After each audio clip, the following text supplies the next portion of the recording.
In an article on May the 17th over at Breitbart News, John Hayward wrote, quote, China is Iraq's top investor, and Baghdad was the biggest beneficiary last year of Beijing's Belt and Road Initiative, receiving $10.5 billion in financing for infrastructure projects, including a power plant and an airport.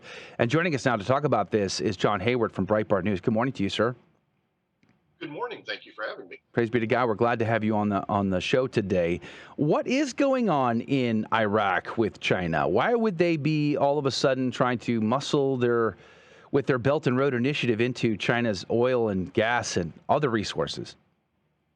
Well, the short answer is that China wants oil. China has a tremendous appetite for energy. They have no interest in any of this climate change nonsense. They talk about it. They love that we're into climate change stuff and we're not developing our energy resources. They love that we're trying to reduce our dependence on oil, which is reducing our influence in the Middle East. And China is quickly stepping into the Middle East, taking over, picking up, especially after President Biden's disastrous withdrawal from Afghanistan, and securing all of these Middle Eastern energy resources to feed China's bottomless appetite for carbon fuels. They're digging coal in record quantities like it's never been dug before. They're burning coal, they're building more coal plants, and they're using oil, lots and lots and lots of oil. Now, the Belt and Road Initiative is China's big international infrastructure program, which is technically a way for China to invest in roads and bridges and power plants and so on across the developing world. But what it actually is a program for China to buy political influence. They lend huge amounts of money to these third world governments, and they build projects that don't pay for themselves, that are not profitable, that don't make any money. And then the countries become hooked on Chinese loans. They become indebted to Chinese banks, and the Chinese government begins taking control of their political system from them. In Sri Lanka, they took over a port, very famous Belt and Road debacle. In Iraq, they're looking to build their political influence, and more Iraqi politicians are pumping the brakes and denying permission for a couple of big Chinese buys of Iraqi oil resources because they're worried about how much influence China is gaining. Didn't Sri Lanka just default on their debt not that long ago? Yes, Sri Lanka is probably the most hideous financial debacle and energy debacle in the world right now, and kind of a sneak preview of things to come for the rest of us. Sri Lanka ran out of money, as we have run out of money. They went in debt up to their eyeballs. They spent too much money on various frivolous things, and a lot of Sri Lanka's money came from China. Sri Lanka was financed heavily by Chinese investments, by Belt and Road money, and they were just kind of hooked on easy Chinese cash for a long time. And this family that rules Sri Lanka, that's been in power there for decades, spent madcap amounts of money on all kinds of public works projects. Sound familiar? Just like we've spent trillions of dollars and we're in debt up to our eyeballs. And then the day came that they couldn't get any more money. They couldn't borrow anything more. They couldn't pay the debts. They couldn't afford to buy fuel. They don't have any more foreign currency reserves. So Sri Lanka is going down in flames. There's protests in the streets, rolling blackouts. A food crisis is looming there. And China's money is one of the reasons they're in so much trouble. Mr. Hayward, thanks for joining us again on Catholic Drive Time. We appreciate you coming on. I'm wondering, this is more of like a theoretical question, but what happens now in Sri Lanka since they were indebted to China and most of their money was coming from China? What happens now? Does China come in and seize most of their assets, or what do you think will happen next? Well, China will try to do that. They've already taken control of a major port in Sri Lanka as repayment for debt, and they will try to do more of that sort of thing. But they're going to have to get in line because there are other creditors that are pushing for Sri Lanka to find some kind of repayment plan. The International Monetary Fund is involved. The World Bank is now involved. So the situation in Sri Lanka is going to be very complicated. And I think you can bet that the International Monetary Fund, the World Bank, and other institutions like that are going to try to prevent China from just taking control of the island. That's the worst case scenario. They're going to make the Chinese wait for their payback, and the Chinese can afford to be patient. They budget some of this into their Belt and Road plans. They know some of these loans are going to be bad paper, and they're ready to absorb the losses in order to get the political influence they desire, and in the case of places like Iraq and Iran, lock down the energy resources they want. According to your article that I was quoting from at the beginning of our conversation, it seems like some of these these Western companies that are in Iraq now, BP, Exxon, they're being pressured to sell some of their stakes in Iraq?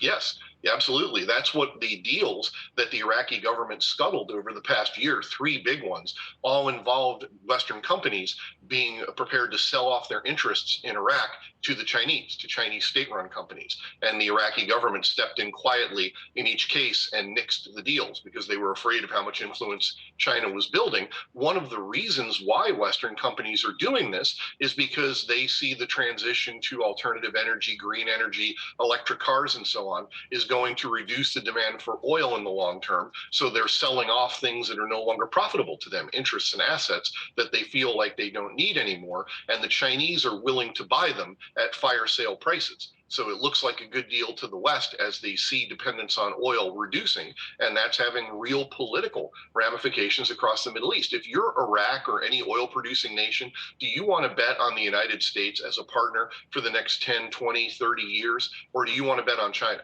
And when you're considering that, sure, the Chinese are malevolent and tyrannical and so forth, but they're very straightforward about what they want. They're very nationalist. They act in their own interests, and they tell you that right up front. Then they make a deal and they stick with it. And China is hungry for oil. China wants fossil fuels. They'll snaffle up every bit of fossil fuels that we don't want. They're ready to buy everything we're not interested in anymore. And if you're a Middle Eastern country, you have to factor that into your long-term strategic calculations. Now, the biggest criticism of the Iraq war was that it was an oil war.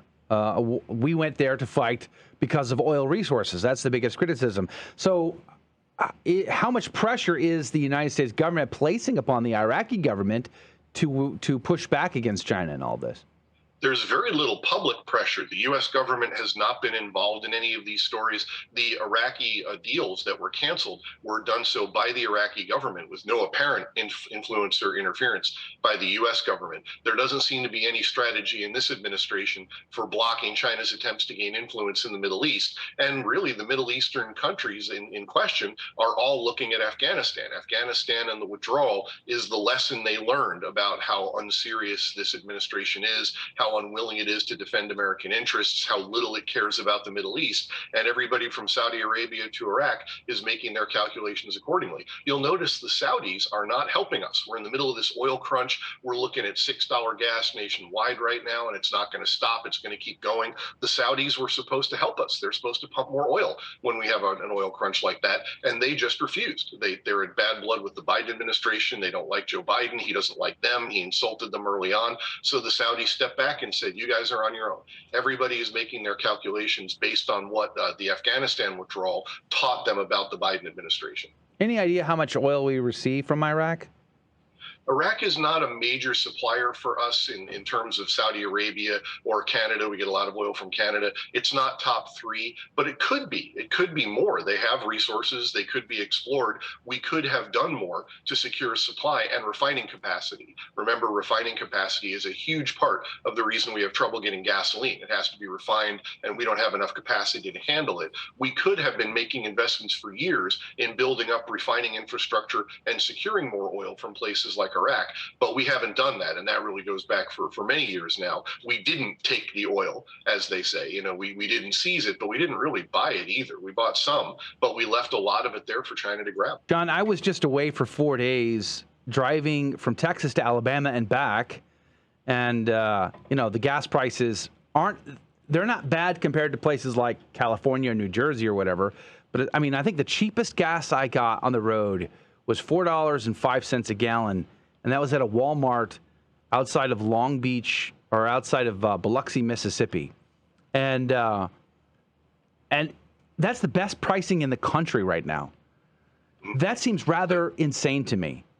The national average is now, I believe, in the 450 range. And that, of course, is pulled up by California. As you mentioned, they have very high gas prices. There's other places where it's lower. The national average is hitting record highs every day now. We're getting a new high. It goes up by another penny or couple pennies, and it's the highest it's ever been. And now we're getting into the season where it usually gets more expensive. This is the time of the year. The big summer drive season begins with Memorial Day, vacations and so on happen. This is when gas prices traditionally go up quite a bit, and all the pieces are in place for the national average to pass $6 a gallon.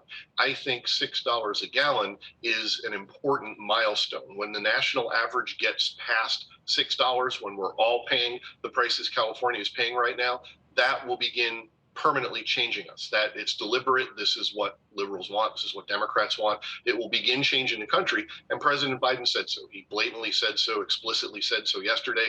He said that these high gas prices are part of a wonderful transformation that we're all going through, and we're going to be so much better when we come out on the other side of it. This is being done to you on purpose. Never doubt it for a second. This is a desired goal. And at $6 a gallon, your life changes forever. There are things you will not do anymore. There are jobs you won't take. There are businesses that will fold up and disappear. There are opportunities that will vanish. You will be smaller as a people when you hit $6 gas, and your government will be much bigger. And that is a desirable outcome for the people doing this to you.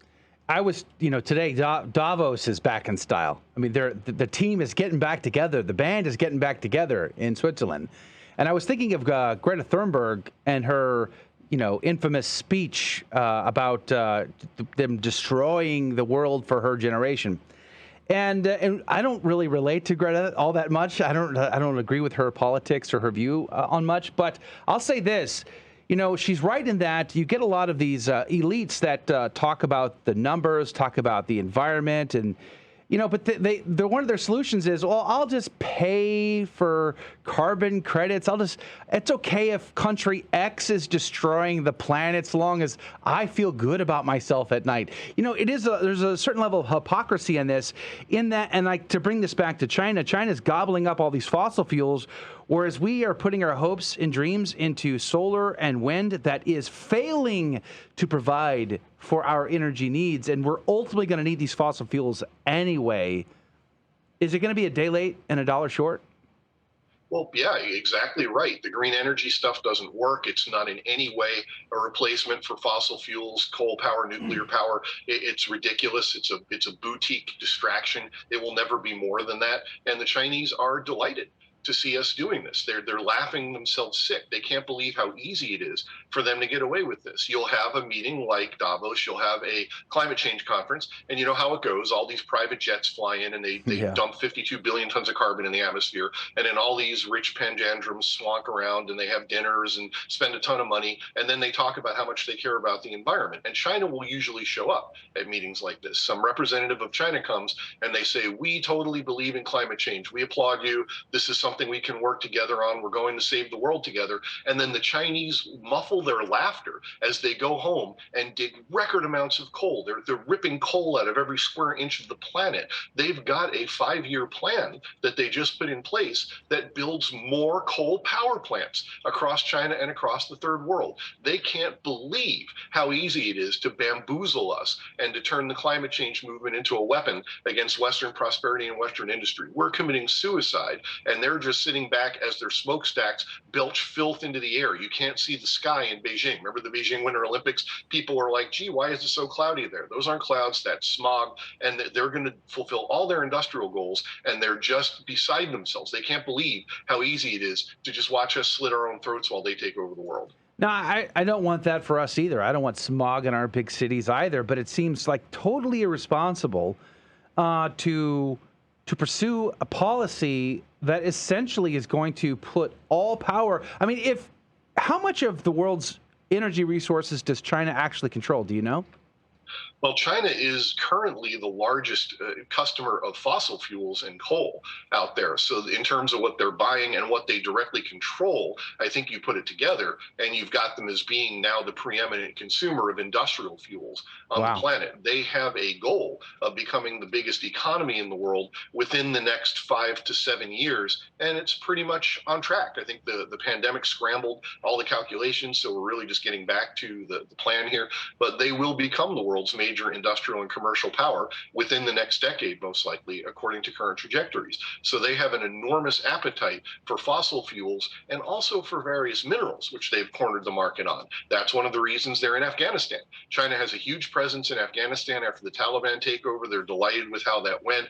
They want to grab all of Afghanistan's minerals, which we never got around to. And one of the reasons is because it's very difficult to run an operation like that in Afghanistan. It's a very unstable place. And Iraq is also politically unstable. But China goes into environments like this and says, we'll bring stability. We'll do things the US wouldn't do, and we won't hassle you about human rights. Very important component of China's outreach program to develop its influence in these countries. When we go to a country like Iraq, we say you have to have a democracy and respect human rights and respect freedom of speech and respect women's rights and so on. We have very high standards, and we try to hold them to those standards. China goes in and says, we could care less what you do to your own people. We put people in concentration camps. China has slavery. They don't care what you do to your people. As long as you stay in power and you fulfill your obligations to China and give us what we want, you go ahead and kill everybody you want. We don't care. And that's a message that a lot of governments in the Middle East want to hear. And it can lead them to create a more stable environment because they'll do things we would never countenance doing to get there. Now, Afghanistan now is led by the Taliban. They have established their own government there. And I remember in your article you mentioned that the Taliban are working directly with the Chinese officials to bring in, the infrastructure and help them sort things out there. I believe they were building a pretty massive factory out in Afghanistan. Are there any concerns on behalf of the Chinese that the Taliban will be kind of an unstable force, that they might not fulfill their end of the bargain? Yes, and China does have a specific concern with respect to the Taliban. There are militants of many kinds harbored in Afghanistan, as we know. That's why we went there after 9/11, because the Afghanistan government was harboring al-Qaeda, and many other Islamist militants find shelter there. And some of the groups that the Taliban is harboring are inimical to China. They don't like the Chinese government. They're separatist groups. They're interested in cross-border mischief. And China has made it very clear to the Taliban that the price of doing business with us is to restrain those groups. If you let them run wild and become a security threat in China, we will deal with them and you aren't going to like what we do.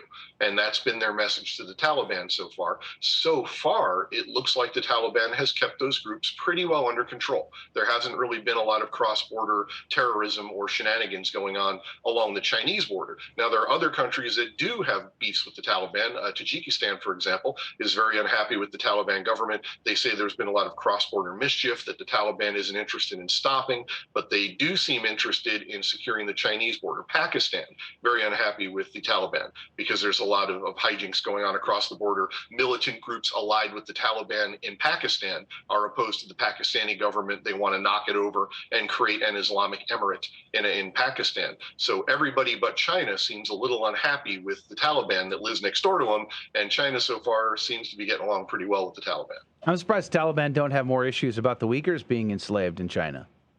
You would think they might, but that is one of the big stories of the Uyghur Genocide, is that China was able to buy off a lot of Muslim countries with Belt and Road money, with political influence, with behind-the-scenes deals. However they did it, they were able to get actually a majority of Muslim-controlled countries. It's a slim majority, but a majority of Muslim governments in the world are okay with what the China is doing to the Uyghurs. At least they have agreed not to criticize them. Some of them openly support what China has done to the Uyghurs. They say they're a security threat. You did what you had to do. We would have done the same thing, basically. And China has concentration camps, which you can see from orbit, that the Uyghurs have been marched into, and they're being killed and re-educated, deprogrammed from believing in Islam. They're just being wiped out as a people. And more than half of the Muslim governments in the world are okay with it. And that's very concerning to human rights groups, obviously very concerning to Uyghur groups, that so many Muslim states do not have their backs.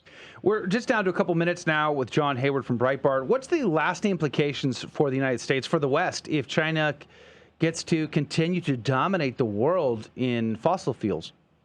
Well, obviously China would increase its control over the supply. And as we were just saying, all this green energy stuff is no substitute for having a reliable energy. It's a boutique distraction. It can't replace what we need nuclear power and fossil fuels for. And as you know, nuclear power kind of a non-starter in the United States particularly. The environmental movement doesn't like it. We haven't been building nuclear capacity. If we start now, it would take a while to do it. So we really need fossil fuels for the foreseeable future. And if China becomes in control not just a big customer of fossil fuels, but they actually control the supply. That gives them more leverage against us. If we do something the Chinese government doesn't like, then they can go to governments they have a tremendous degree of influence with, and they can say, cut off the U.S. oil supply, and they would do it. They look at what's happening to us now. They would have the ability to make those oil prices worse whenever it suited China's political objectives, and they absolutely would do that. They would not hesitate.